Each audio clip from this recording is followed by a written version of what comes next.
A ja som naozaj len zhrozený z tej sevilnosti a z toho poslúchania našich predstaviteľov štátu bez akéhokoľvek názoru pripravenosti.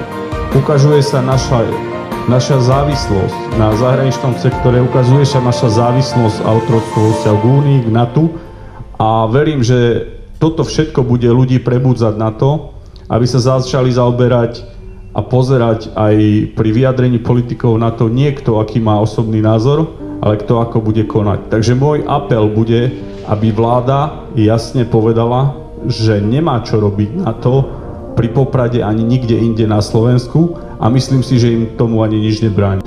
A ešte raz opakujem, žiadne rozširovanie bližšie k ruskému medveďovi. Kto vydráždi Rusa, nemôže sa cudzovať reakcií. Pán generál, má armáda Slovenskej republiky dnes zadefinovaného nejakého pomenovaného nepriateľa, proti ktorému sa špecificky pripravuje?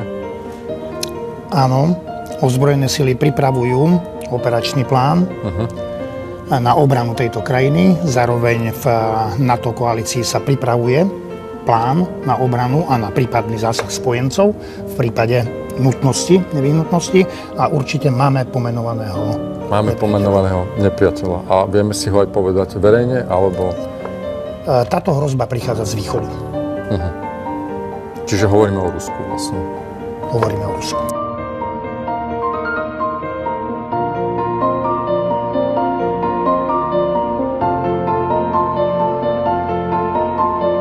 Kto vydráždi Rusa, nemôže sa cudzovať reakcií.